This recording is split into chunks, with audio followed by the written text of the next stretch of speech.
C'est parti, on est filmé, c'est tout.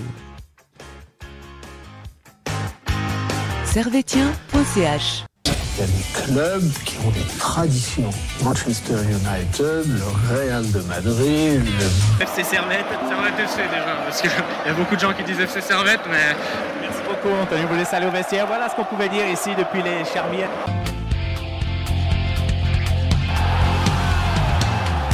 Camarades servétiens, camarades servétiennes, bonjour, bonsoir. Alors, ça fait plaisir d'avoir revu Servette. Et c'est parti donc pour cette nouvelle émission d'analyse sur le match qui s'est déroulé hier, le derby du Rhône entre Servette et le FC Sion qui s'est soldé par le score de 2-2. Avec moi, vos fidèles chroniqueurs, Monsieur Nil Hassan. Bonsoir. Ça va bien? Comme après une gueule de bois, comme après une défaite. Quoi. Ouais. Surtout contre Sion, c'est difficile. Il a fallu prendre un panadol hier soir. Ouais. Gab, le boss, comment ça va? Bonsoir à tous et à toutes. Ça va bien? Très bien, et toi? Pas trop dur non plus ce matin?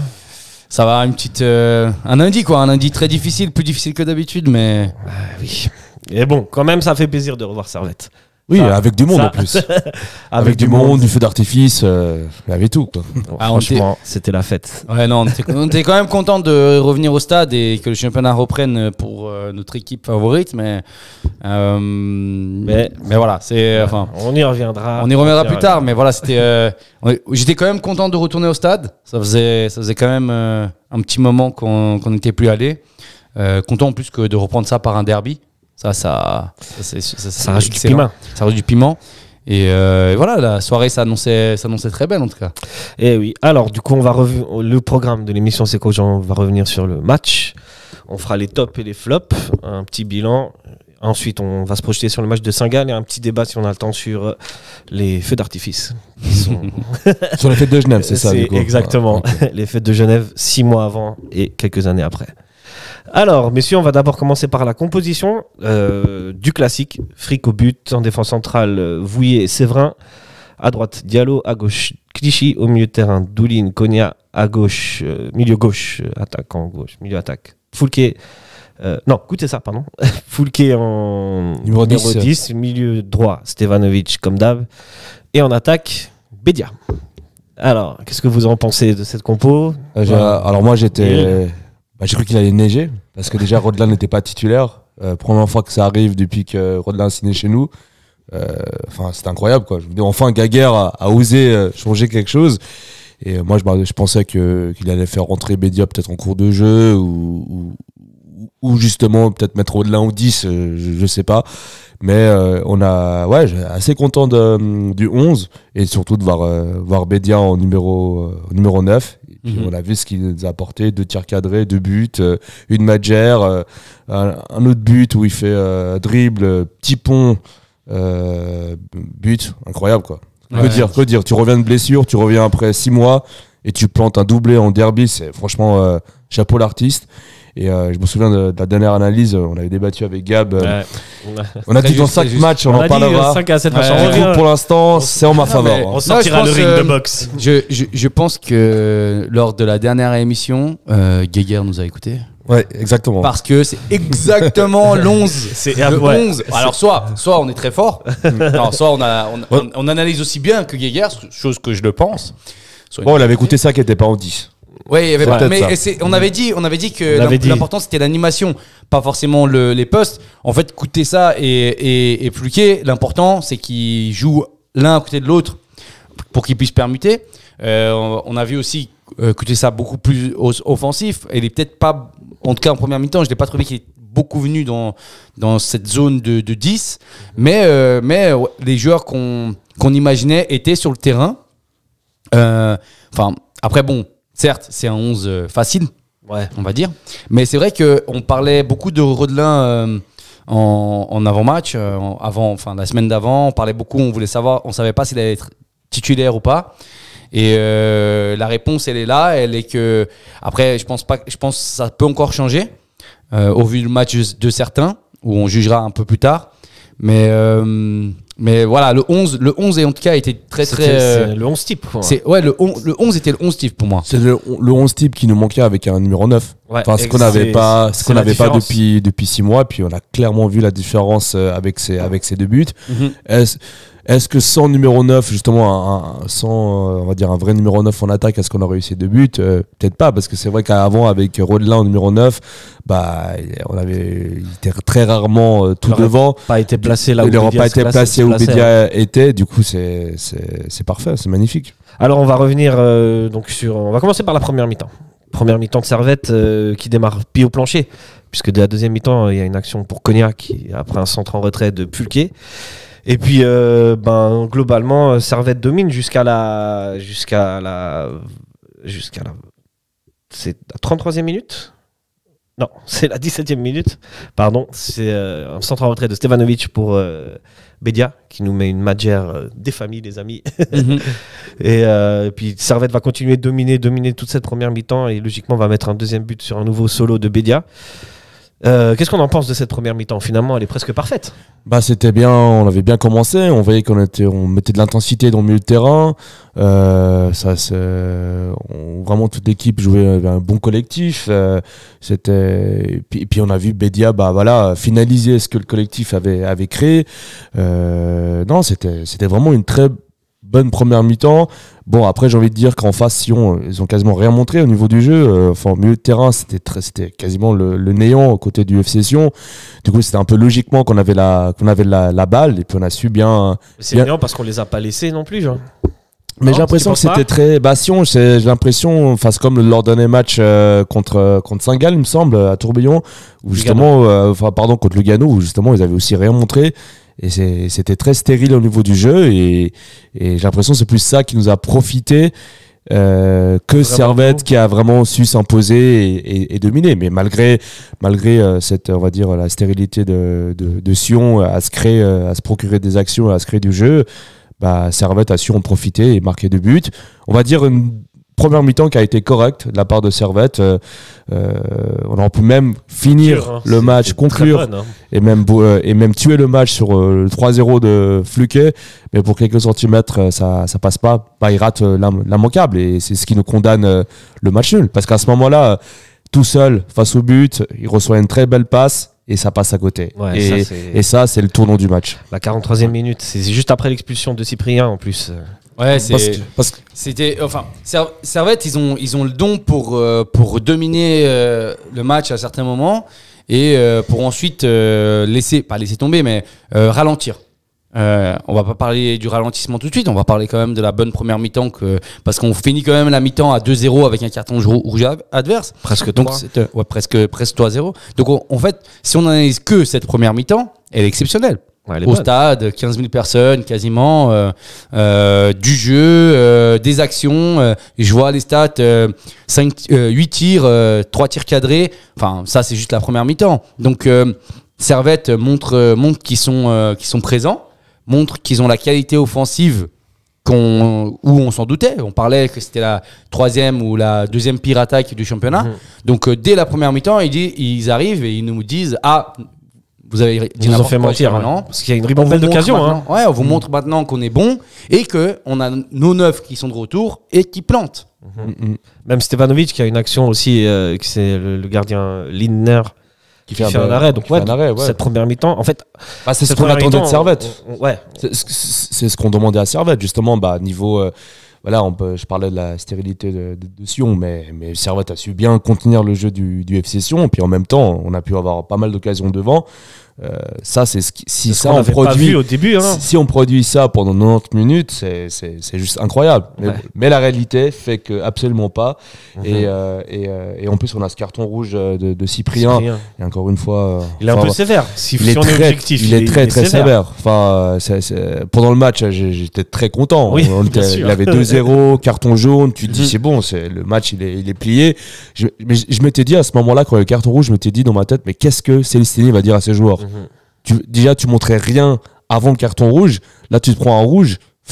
Tu dis c'est fini, c'est cuit. Je sais pas ce qu'il a fait. Voilà. À la mi-temps, je sais pas s'il y en a un de nous qui misait sur le retour du FC Sion. Ouais, non, il y avait. En vrai, c'était compliqué. Bah, tout était parfait. On était à domicile, on gagnait, il y avait ils du étaient à monde. 10. Presque trop parfait. Tout disait qu'on allait marquer un troisième. En tout cas, qu'on allait gagner le match. Donc je pense qu'à la mi-temps, tu posais la question aux supporters, ils étaient heureux, tout le monde était en mode fête. Ouais. Et là vient cette deuxième mi-temps. Et juste avant de la mi-temps, je me rappelle d'un supporter qui vient et qui me dit maintenant, il va falloir montrer qu'on est là quand même pendant cette deuxième mi-temps. Et ça n'a pas été le cas. Ça a été moyennement le cas. Parce que finalement, le retour des vestiaires, je pense que c'est le tournant du match, c'est le loupé de Clichy. La mauvaise relance de Clichy. C'est d'entrée. C'est à la 50e minute. 50e minute d'entrée. En fait, pour moi, l'erreur, elle vient même déjà avant. En fait, il y a déjà une erreur juste avant où on couvre pas bien l'ailier qui déborde. Chouareff, si je dis pas de bêtises, qui se balade tranquille et qui décide de faire un extérieur du pied. C'est Chouareff, je dis pas de bêtises. C'est lui, Et qui fait un extérieur du pied splendide. Ouais. Sauf que il est pas bien donné. Ça arrive sur Clichy. Et je sais pas ce qu'a voulu faire Clichy. Je pense qu'il a voulu donner la tête à Frick. Sauf que le souci dans ce ballon, avec toute l'expérience qu'il a, Clichy, c'est que il voit devant lui Vouillot qui est seul. Il se dit Frick il est là-bas, mais en fait il sent pas le mec passer dans son dos ou il rate totalement sa tête. Mais j'ai trouvé ça. Alors tout autant j'ai toujours dit que Clichy c'était un très bon joueur d'expérience. On l'a mis titulaire, on a toujours dit que c'était un des piliers.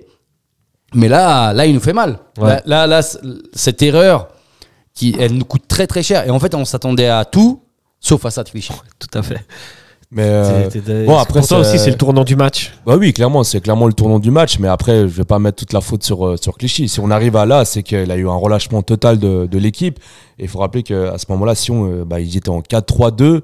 Il avait leur numéro 10 c'était en carton rouge. Il y avait un trou entre l'attaque et le milieu de terrain. Et ils ont quand même réussi à marquer. Du coup, c'est pas que Clichy le seul responsable. Oui, bien sûr. C'était l'ensemble de l'équipe qui a mis le frein à main et qui a dit on va gérer le match.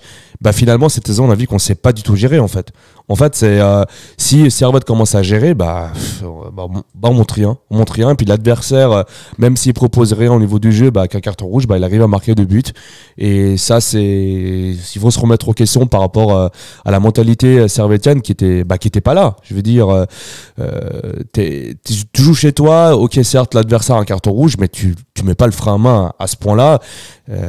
Franchement c'est une erreur, je suis désolé mais c'est une erreur professionnelle à ce niveau-là de te laisser autant aller et de laisser autant ton adversaire marqué sur c'est juste une récupération puis une erreur individuelle. C'est l'erreur qui met le doute dans la tête servettienne et qui redonne confiance aux Cédunois qui continueront à rien proposer durant le match mais qui vont être plus dans les duels et plus dans l'intensité. En fait c'était que les joueurs de Sion au niveau du jeu, de la construction ils ont absolument rien montré mais comme Balotelli ils ont rien montré sur le terrain, mais ils étaient là à niveau physique, à provoquer les joueurs, à déstabiliser les défenseurs, les milieux de terrain, les lignes servettiennes, en montrant quasiment rien, juste avec le duel physique, l'impact physique.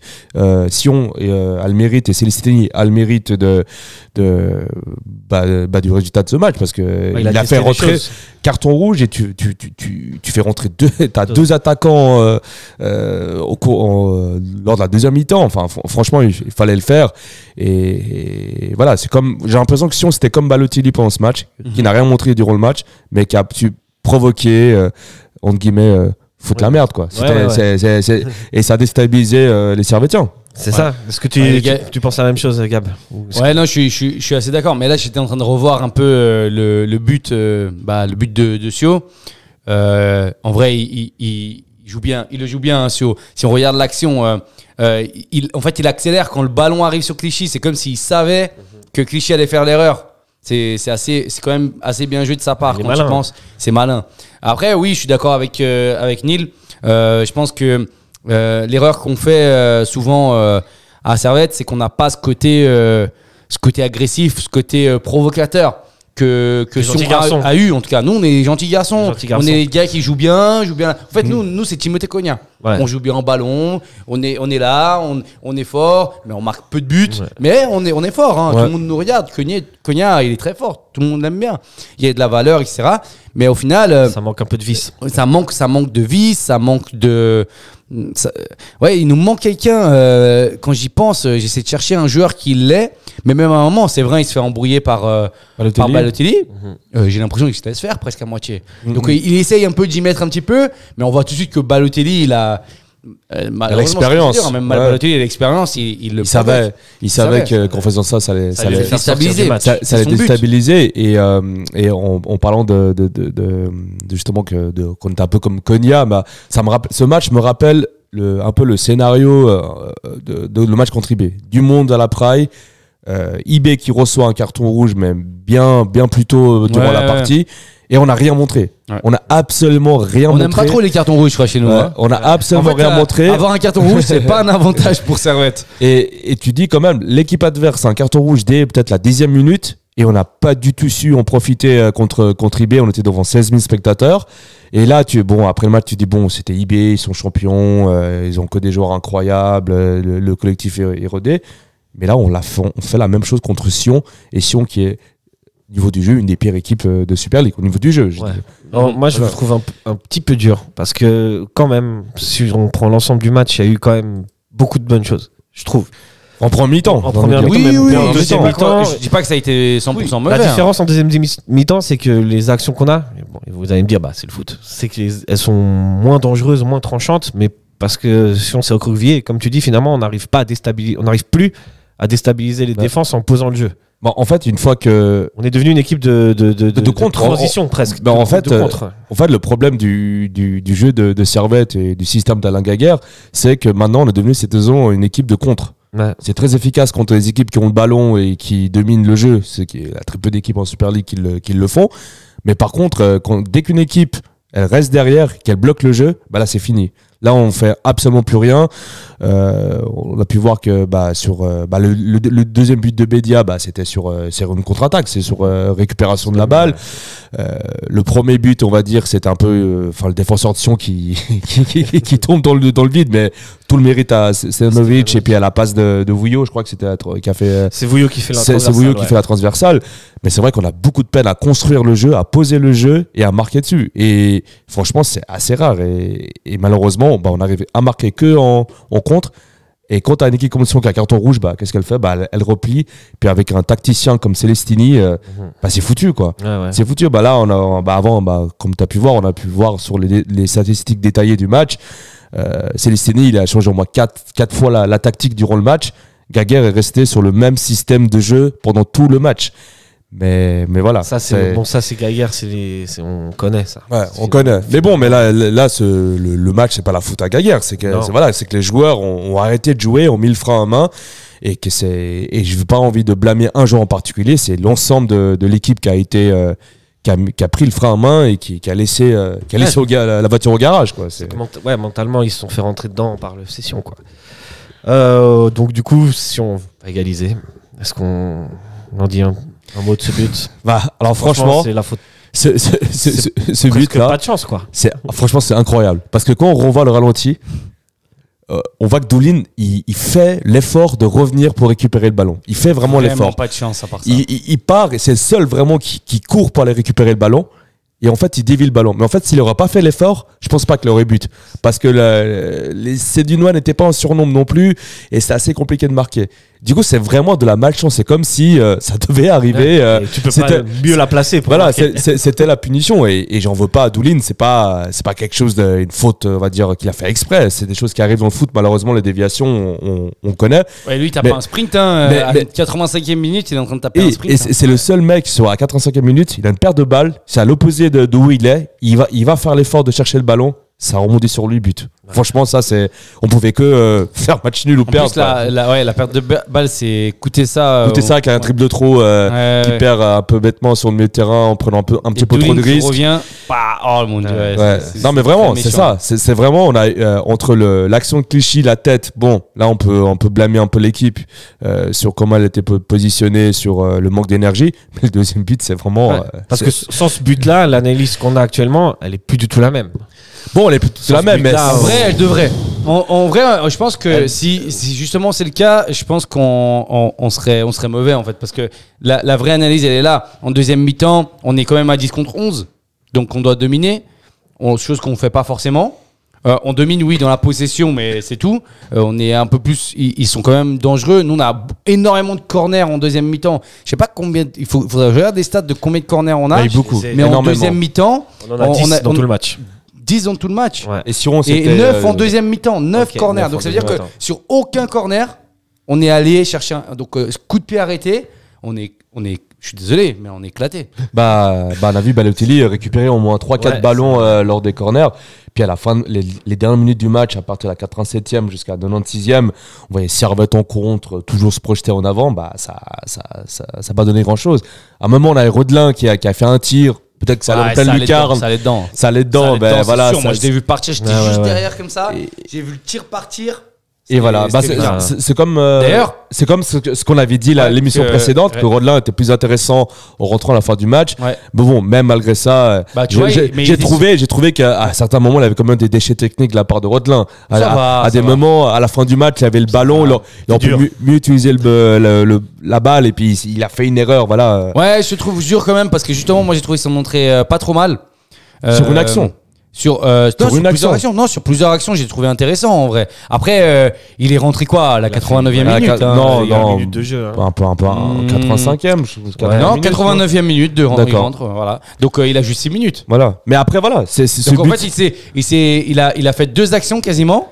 En 6 minutes, c'est quand même pas mal. C'est ce qu'on disait, c'est un joueur technique. Non, je suis d'accord avec toi. Qu'il faut faire rentrer à la fin du match, et justement sans ces déviations, sans doute qu'il la mettait en pleine lucarne, et puis c'était le sauveur du Servette. Après voilà, au niveau du spectacle, de l'émotion, on a été rempli, on va dire, dans le sens, il y avait des suspens jusqu'à la fin. Mais c'est très frustrant. À la fin, on ressent comme si c'était une défaite. Tu vois le scénario du match, c'est une déception totale.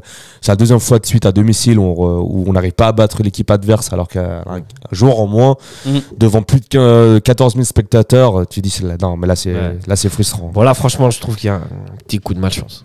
Autant contribuer, on pouvait rien dire là. Mais malchance, alors comment on peut avoir de la malchance quand on joue à 10 contre 11 ?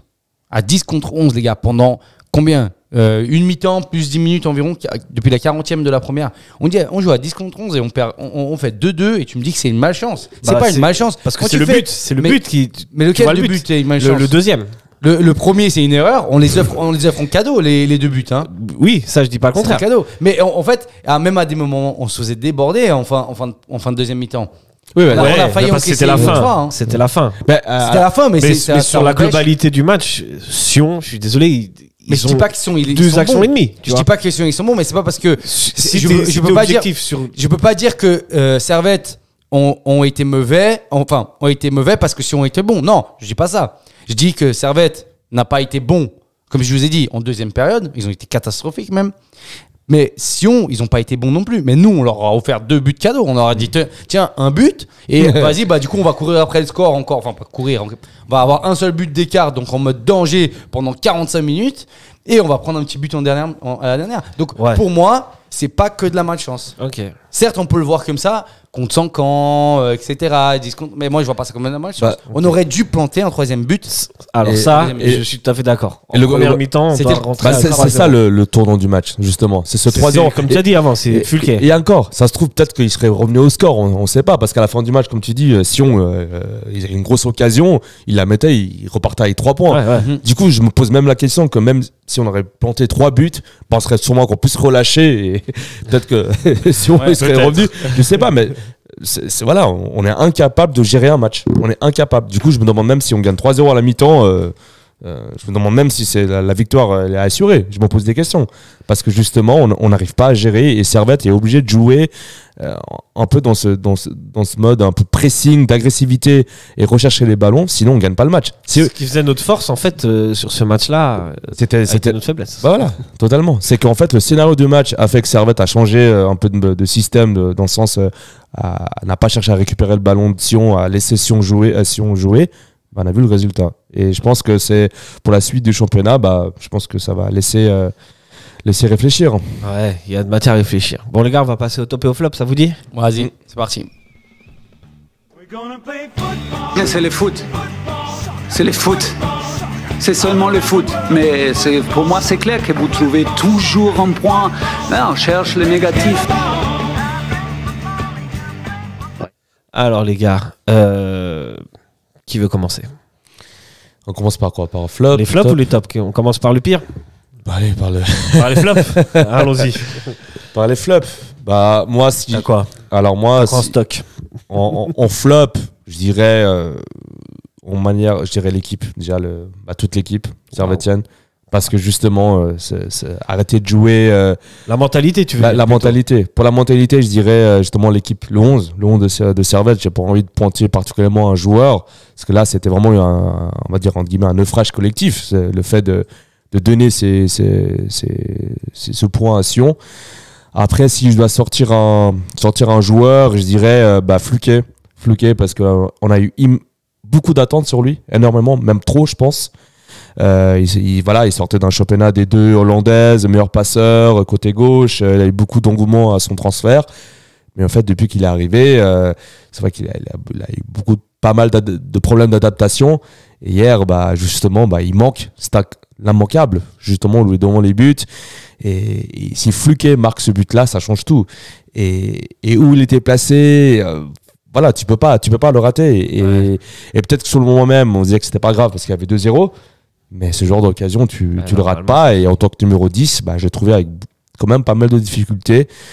Et sous les attentes qu'on espérait, en fait, finalement. Et il n'est pas en train de confirmer depuis le début de la saison. Et là, on l'a vu, on est en train de le constater, quoi. Ouais. Du coup, ce qu'on lui reprochait, c'était de ne pas être assez efficace. Et ça continue, malheureusement. Ouais, non, je suis. Toi, Gab, tu me voles totalement mon flop parce que je pensais pas que tu allais le choisir. Ok. Parce que pour moi, juste pour revenir sur ton flop d'abord, je suis assez d'accord, même si qu'on regarde les notes, il semble bien noté, mais je suis assez d'accord avec toi. On attend de lui on attend de lui qu'il soit décisif. Mais voilà, il tire les corners. Les corners, ils n'ont pas été efficaces. Je dis pas qu'il les tire mal. Hein. On a aussi peut-être pas des bons joueurs de tête, mais au final, il n'a pas été décisif là-dessus. Il a une case du 3-0, il la met pas. Il le sait très bien que moi, j'ai quand même confiance en Fluquet. Je pense que quand il commencera à marquer, ça viendra. Il lui faudra peut-être cette année d'adaptation. J'avais déjà dit pendant une analyse que lui c'était un gars des Pays-Bas, allemand. On avait tout dit la semaine dernière en fait. Il n'est pas habitué au roman, aux Français. Il n'est pas habitué avec les gars, ils sortent. Non, mais je rigole. Mais je veux dire, il faut qu'il s'intègre. Il faut que ça prend un petit temps d'adaptation. Mais je crois en lui. Juste que il faudra quand même être plus efficace. Il a des occasions il les a. Il a des occasions de passe aussi. À lui de les concrétiser. Mais le jour où ça viendra bien. Mais pour l'instant, en tout cas dans ce match, pour moi c'était aussi notre flop. Mais je dois en trouver un autre vu qu'il l'a déjà pris. Les règles, c'est les règles. Du coup, j'ai pas envie. Mais pas forcément un joueur ou un fait de jeu ou un. C'est dur. Un feu d'artifice peut-être. C'est dur, mais je vais mettre l'erreur de Clichy. Ouais, super. Je vais mettre Clichy. Voleur. C'est dur. Hein. En fait, c'est comme tu as dit avant, on va pas le sanctionner tout le match pour ça, mais malheureusement oui, parce que c'est ce qui nous coule. Donc on sait qu'il est capable de mieux. C'est un joueur d'expérience. Il est censé justement ne pas faire ces erreurs là. Et là il l'a fait malheureusement. Alors certes c'est pas souvent, et Dieu merci, mais voilà, donc je mets un petit bémol sur son match pour celui-ci en tout cas. Ok, ouais, moi Bah moi je crois qu'à part cette erreur, en fait, il fait un match correct. Oui, il fait un match correct. Bon, c'est le tournant du match. Moi j'avais mis aussi. Bah voilà, enfin s'il se retrouve à faire cette tête-là, c'est que voilà, c'est que l'équipe n'a pas fait son travail derrière. Ouais. Donc ça n'aurait pas dû arriver cette situation. Si je devais mettre un flop, du coup, je sais pas ce que vous avez pensé de la pelouse.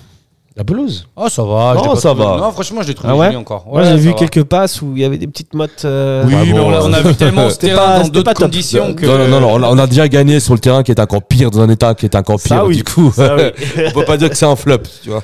Ok, j'avais pas d'autre chose. Donc, je mettrais ça. Donc, du coup, maintenant, on va passer au top. Pour toi, Hassan, c'est quoi? Est-ce que tu as un top? Quelque chose à sortir? Ah, ben, franchement, attends. Quand même. Tu commences aussi, donc. Tu sors de 6 mois de blessure. T'as pas joué. En plus de ça, tu as une longue trêve entre temps. Voilà, c'est le moment où tu peux cogiter dans ta tête. Servette en plus qui engage un autre attaquant. Tu te retrouves avec je ne sais combien d'attaquants en concurrence, face à ton poste. Premier match, tu rejoues depuis 6 mois. Tu marques une matchère et tu marques un but d'un exploit technique où tu fais. Tu récupères le ballon, tu fais un dribble, petit pont, but, incroyable. Enfin, il a fait le taf qu'on attendait d'un attaquant, ce qui nous manquait depuis le début du match. Et il nous a apporté ce qui nous manquait depuis le début de la saison. Exactement. Et franchement, deux tirs, 2 buts, il n'a rien à dire. Comme quoi, jouer avec un vrai numéro 9, ça change la donne. Hein. Ça change la donne. Et surtout, ce qui est incroyable, c'est vraiment la confiance. La confiance qu'il a, justement, malgré le fait qu'il soit en retour. Normalement, d'habitude, quand un joueur revient de blessure à Servette, on dit il n'y a pas le rythme, il n'y a pas eu de préparation, il n'y a pas eu ça, pas eu ça. Bah là, incroyable ce qu'il a fait. Il est revenu avec un mental d'acier. Et sans lui, on sait pas. On sait pas où on serait, où aurait été le résultat hier. Mais chapeau à Bédia. Vraiment le top du match, et j'espère qu'il va continuer dans ce sens et s'affirmer de plus en plus. Et enfin, un vrai attaquant à Servette, peut-être qu'il pourra. C'est que bon pour sa confiance, voilà. En tout cas. Gab. Mon joueur du match? Ouais, d'abord tu veux parler de Bédia ou pas? Bédia, oui. Oui, Bédia. On a tout dit. Hein. Je pense qu'il est revenu en mode Super Saiyan. Ouais. Nouvelle coupe de cheveux, pas de blessure, esprit revanchard. Et comme on en a parlé, parce que nous on nous dit tout en avance, hein, on prédit les choses. L'émission de la semaine dernière, les amis. Et surtout moi qui avais prévu les choses. Concurrence égale exploit. Oui, t'as un Crivelli derrière, acharné, qui est prêt à prendre ta place. Il faut y aller. Faut montrer que c'est toi le plus fort. Et je pense que c'est une concurrence très saine. Hein. Et je suis content. Je suis content qu'on ait 2 attaquants de qualité qui vont se battre pour ce poste. Donc là c'était Bédia qui a montré qu'il était bon. Maintenant, à Crivelli, de quand il rentre, montrer parce que le prochain match, évidemment, hormis blessure, c'est Bédia qui sera titulaire. Donc, ou que Geiger nous sorte une surprise de je sais pas où. Oh, je crois pas. Mais normalement, ça devrait être Bédia titulaire. Mais ce que je veux, c'est que j'aimerais que Bédia plante le prochain match, bien sûr. Mais Crivelli montre que lui, il n'est pas venu pour rien, qui va se montrer et qui va aussi planter des buts. Et cette concurrence va nous amener des buts. C'est ça qui est super. Donc, elle est saine, cette concurrence. Donc voilà, juste pour Bédia, incroyable, rien à dire. Je sais pas, franchement, est-ce que j'aurais jamais prévu ça? Jamais. Pour moi, c'était un bon joueur, dos au but, remise, etc. Là, premier but, il te fait une majeur, et surtout que s'il fait pas une majeur, il fait quoi? Parce qu'il est totalement fermé. Le gardien se bloque parfaitement l'angle. Elle peut pas passer sous ses jambes. Il est assez droit pour pas qu'elle passe au-dessus de lui. Donc j'ai revu l'action ralentie. Pour moi, même si tu fais un piqué, tu la loupes. Elle part en petit filet. Donc petit filet extérieur. Donc en fait, le geste parfait. La matière, elle est parfaite. Même vous voyez, elle est déviée et elle finit au but. Mais en fait, je pense, hormis ce geste, aucun moyen qu'elle rentre. Donc exceptionnel. Et après le deuxième but, magnifique à dire. Je sais plus qui était le défenseur, mais il s'est fait balader. Je pense qu'il a appris à danser à la samba depuis l'autre soir. Enfin, je pense je l'ai vu, je crois, à Conforama. Non, à Ikea acheter un grillage, je crois. Le défenseur, mais ouais, du coup, le défenseur, Bédia part d'un côté, il regarde, il part de l'autre, il regarde, Bédia lui met un petit pont. C'est incroyable. Et frappe petit filet. C'est un tueur. C'est un tueur. Manège, ouais, je veux dire, le sang-froid que tu dois avoir après une fois que tu as fait ce dribble et encore avoir le sang-froid de. En plus, la frappe, elle est pas forte. Hein. Elle est bien placée. Elle est juste placée, juste ce qu'il faut. Pas de bêtises, pied gauche. Elle y va et c'est parfait. Donc voilà, Bédia exceptionnel.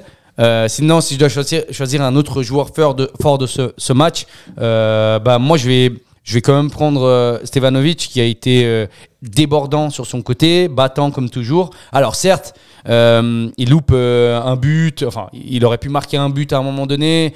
On demande beaucoup à Stevanovic maintenant qu'il a un statut qui est quand même énorme, mais faut pas oublier ce qu'on attend d'un joueur, c'est qu'il soit décisif, et il l'a été et il l'est toujours. Donc difficile de ne pas mettre Stevanovic. Mais voilà, j'aimerais juste quand même revenir sur ce point, parce que j'ai vu des gens le critiquer, que ce soit sur les réseaux. Mais tu sais pourquoi ils le critiquent sur le match? Parce qu'ils sont tellement habitués à l'excellence que dès qu'ils loupent une passe, mais voilà, n'oublions pas quand même que Stevanovic, je défends pas, mais je vois pourquoi il est exceptionnel. Et là, il y a certaines personnes qui ont dit qu'il fait un match moyen alors qu'il délivre une passe décisive. Il aurait pu me faire une autre passe décisive à un autre moment. Il aurait pu mettre des buts aussi. Il aurait pu mettre un but. Et en fait, le but d'un joueur comme lui, c'est de créer des occasions, et c'est ce qu'il fait. Ouais. Donc rien à dire, gros match pour ma part de Stevanovic. J'ai juste une question sur l'action ratée de Fluquet. C'est Stevanovic qui fait la passe? Non, c'est Konya, je crois. Ok, c'est Konya. C'est Konya ou ça. Ouais. Okay. Bah, vous m'avez pris mes 2 flops, les gars. Top, pardon. Top. Oh. Bon, du coup, je vais mettre l'ambiance. Incroyable. Je trouve que c'était cool. Ouais. Pour un retour de trêve. Ça donne les frissons. Et en plus, tu fais une parfaite transition. Eh oui, oui. Ah, pas forcément.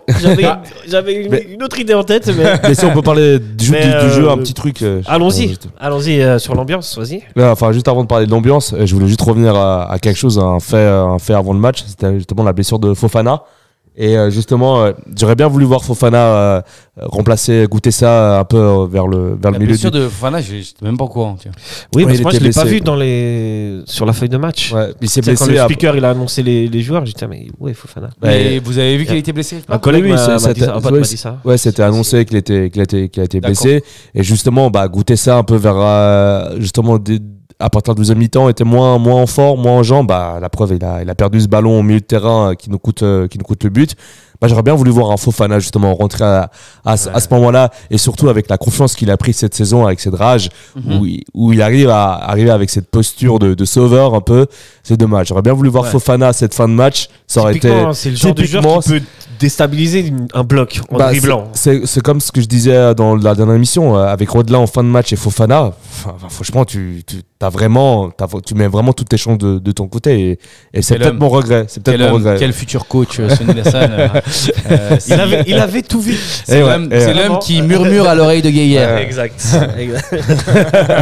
Okay. Alors puisqu'on parlait de l'ambiance, on va du coup revenir sur l'ambiance.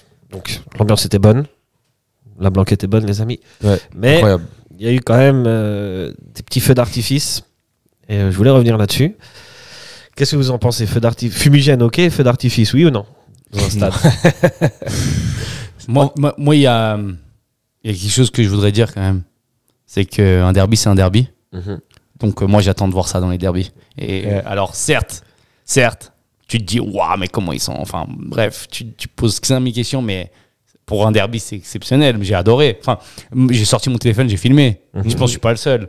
Donc, pour les 15 000 personnes qui étaient présentes, ça fait partie du folklore. C'était du spectacle. Et que ce soit de leur côté ou d'une autre qu'on a tiré aussi, au final ça a amené du spectacle. Après, bien sûr, c'est dangereux. Le problème, c'est que ça a interrompu le match. On a appris aussi qu'il y avait eu un blessé. Donc, c'est problématique. C'est problématique quand aussi on se tient pas. Donc, faut faire très attention. Après, c'est clair que c'est un spectacle, comme tu as dit, c'est folklorique, c'est un derby, donc c'est le moment où les gens se surpassent. S'il y avait ça tous les matchs, je serais je dirais ok, faut pas abuser. Mais là, pour le derby Servette-Sion, je trouve que c'était assez spécial quand même. Toi, tu es même avis, Hassan? Bah moi, ouais, ça fait partie un peu du folklore du foot suisse un peu. Je pense que bon, les artificiers, je pense Balois et Zurichois maîtrisent un peu mieux leur sujet que les Sédunois parce qu'il y a quand même eu un blessé. On voit qu'un peu l'amateurisme du Valais quand même à ce niveau-là. Mais c'est arrivé il y a pas beaucoup de temps. Hein, voilà, mais en parlant de ça, je me souviens les animations de Zurich, de Bâle avec les feux d'artifice, mais derrière la tribune, derrière le stade, mais qui est quand même assez impressionnant. Comme a dit Gab, tout le monde a arrêté, tout le monde a commencé à regarder ce qui se passait du côté de la tribune sédunoise. C'était impressionnant. Vu que la pluie est faite de Genève depuis un moment, je me suis replongé à l'époque. En fait, ce qui était incroyable, c'est que c'était surréaliste. On était genre 14 500 personnes, il y avait un feu d'artifice, on était au mois de janvier, il n'y a rien qui allait. Il avait Balotelli sur le terrain. Enfin, je me dis. On était dans un monde parallèle. Non, mais je me dis, c'est ça le multiverse. Enfin, c'est le circus. Mais circus. Après, c'est des choses qui font partie. C'est comme les fumigènes, c'est comme les banderoles aussi. Hein, les banderoles qui se sont. Les banderoles, je suis d'accord. Qui se sont répandues. Ça fait partie un peu de l'ambiance d'un derby. Et c'est un derby, c'est quelque chose d'exceptionnel. Après, voilà, malheureusement, il y a eu des blessés parce que voilà, il y a eu ce côté amateur des supporters du FC Sion. Mais voilà, comme a dit Gab, si on voit ça tous les matchs, ça va être compliqué. Mais ça fait partie du jeu. Et puis on a vu que côté section Grenat aussi, il y a eu des fumigènes. C'était beau. Franchement, le gamin qui est en tribune Est, il voit ça, il est impressionné. Ouais. Il se dit waouh, c'est fou. Ça se passe dans en tribune Est, il n'y a rien eu du tout. il y avait une brume de fumigène. Oui, mais tu vois quand même le fumigène de la. Bien sûr, oui. Je pense qu'il y a aussi cette ambiance. Tu vois, on n'avait plus connu ça depuis longtemps. Donc, voir ça avant encore ces derbies, etc., c'est énorme. Et puis, Sion, ça reste Sion, c'est pas Lausanne, quoi. Ouais. Enfin, il y a quand même une ferveur là-bas. Il y a quand même les Valaisans sont derrière leur équipe. C'est pas comme Lausanne où ils sont une dizaine à venir supporter leur équipe. Mais par rapport au retour de Servette, c'est vrai que cette saison, c'est quelque chose que j'avais réalisé hier. C'est la première saison depuis qu'on remontait en Super League qu'il n'y a pas du tout d'histoire de Covid. Ouais. Parce que la première saison, il avait eu le confinement. Le deuxième, il avait les mesures. Troisième, il avait encore les mesures. Ça. Et là, c'est la première saison complète où il risque en Super League. En Super League où il n'y a pas de mesures. Du coup, c'est un peu, entre guillemets, la première vraie saison. Regarde l'affluence. Regarde l'affluence. IB, la Sion, etc. On touche que des records d'affluence en Super League actuellement. On a des belles moyennes. Et il faut aussi se rappeler, contre IB, on était 16 000. Et là, 14 000 au mois de janvier, c'est de jamais vu. Ouais. C'est de jamais vu. Et franchement, je me réjouis de ce printemps de voir les affiches. Il y aura encore un Servette Sion ce printemps. Il y aura des Servette Bâle. Même contre Zurich, on a réussi à avoir 10 000 spectateurs. On voit qu'il y a un engouement et on voit entre guillemets la place de Servette. Ouais, petit à petit. Ouais, parce que nous, je sais pas si vous vous rappelez, quand on était en 3e division et puis qu'on perdait contre la M21 de Bâle devant 1000 spectateurs. Ce traumatisme. Les dépassements à Cham, à Casso. Et puis là, tu vois, enfin, il n'y a pas le Covid, il n'y a pas de restrictions. Il y a du jeu, du spectacle. On va pas se plaindre, quoi. Ouais. Moi, je voulais juste revenir sur les feux d'artifice. J'ai trouvé quand même que c'était un peu trop. Un peu trop de feux d'artifice. Là, parce que si on en arrive à arrêter le match, c'est un peu chaud. Oui, mais ça, c'est comme je t'ai dit, c'est les amateurs. C'est des amateurs qui ont fait ces feux d'artifice. Vu que c'était eux, ils ont visé un toit. Enfin, voilà. Après ça, les gars, on n'est pas revenu sur un fait. Sur le but qu'on se prend, où Doulin marque contre son camp, vous savez qu'il y a quelque chose de bizarre qui se passe juste avant? Non, vous savez pas où l'arbitre siffle, met un carton jaune à Balotelli pour je ne sais pas quoi, je sais plus ce qu'il a fait, et il fait une balle d'arbitre. Sauf que il est dans le règlement. Il n'y a pas de balle. Il n'y a pas de balle d'arbitre quand il doit donner un carton jaune, c'est faute pour Servette. Pourquoi il a fait cette balle d'arbitre? Et donc il fait balle d'arbitre, ça part en contre, et là il y a le but. Ok. J'avais pas fait attention à ça. Alors, quand il y a ça, tu peux déposer protêt et faire annuler le match. Et rejouer le match.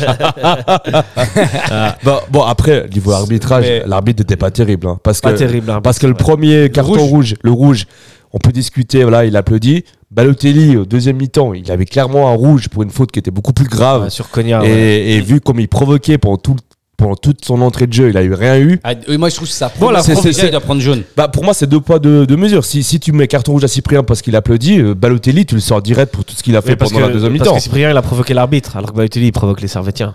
Ouais, bon, bah ouais. Ça, elle est là la différence. Oui, mais c'est aussi du. Même si je suis d'accord que c'est anti-sportif, c'est anti-sportif, voilà. C'est l'arbitre. Ça fait partie du jeu. Hein. L'arbitre n'était pas correct. Pour moi, c'est. Puis encore une fois, bah là, j'apprends quelque chose qui met encore plus en rogne. J'avais pas fait attention à ça.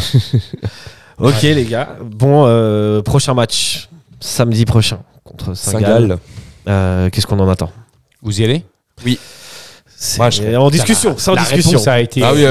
Ah non, mais c'est sûr. Moi, même le match, il est en Antarctique. Je vais aller le voir. Il va rajouter 2500 km au compteur. Hâte de la Conférence League.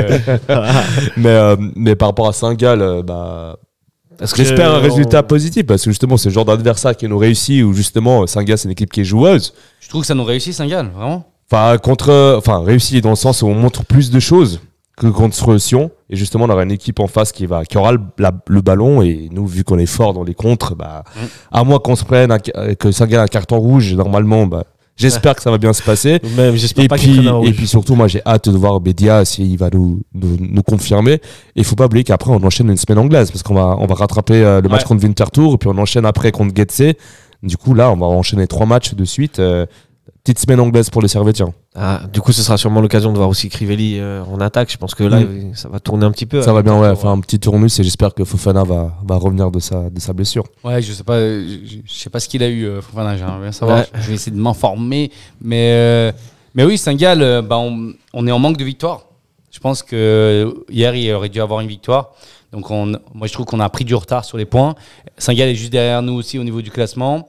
C'est un match très important. Encore une fois, pour moi, hier, c'était une victoire impérative, mais aujourd'hui, ça rajoute encore plus d'impérativité au résultat de la semaine prochaine.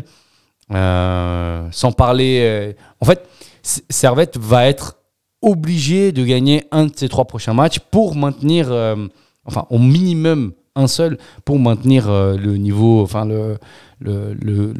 comment dire ça, la forme actuelle. Pour rester deuxième ou dans les 3 premiers en tout cas. Moi je suis plus exigeant que toi. J'attends 2 victoires sur ces 3 prochains matchs. 2 victoires. Ouais, je pense que Getse et Vinti normalement ça doit être prenable. et Inch'Allah faire un nul à Saint-Gall. Ouais, heureusement que c'est pas des équipes qui sont fortes dans le jeu quoi. Ouais, mais justement peut-être un peu optimiste, mais gagner de la confiance sur ces matchs-là pour pouvoir aller tutoyer les sommets. Ouais, mais j'ai juste envie de dire un dernier truc en pensant à ce que Gab vient de dire par rapport aux points qu'il faut enchaîner. Avec hier, si on avait gagné ce match, même avec un match en moins, on était deuxième. Ouais, je l'ai vu celle-là aussi. Oui. Alors ça fait là j'ai mal. Ouais. Là j'ai très mal. En plus c'est cette histoire d'arbitre. Remise de jeu. Franchement. On n'est pas comme ça nous. En fait, j'ai encore pire que hier dans l'état où. En apprenant toutes ces nouvelles là, je me dis là c'est là on devait gagner quoi. Ouais. Non, c'est clair. Moi j'allais pleurer quoi, j'allais pleurer et puis je suis à la route des jeunes et puis j'allais me poser tout seul quoi. Oh, t'inquiète pas, ça va. Prends un peu de chocolat et tout ira bien. Pas de chocolat valaisan. Non, t'inquiète. Non, jamais. Un vrai chocolat. Fabergé. Bisous. Pronostic sur le match de samedi? On va se quitter là-dessus. Moi, je suis assez, pas de pronostic. Superstitieux. Ça porte la poisse, du coup, je vais rien dire. Ok, et toi? Match nul. Ouais, je crois que c'est pareil. Si, la match nul.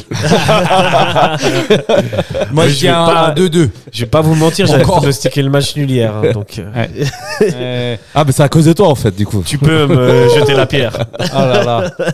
Messieurs, sur ces belles paroles que nous allons nous quitter, je vous souhaite une excellente semaine. Et puis remettez-vous de cette dépression, ça ira mieux samedi. Ça marche. Bonne soirée, au revoir. Bonsoir à tous et à toutes. Ciao les gars et allez Servette.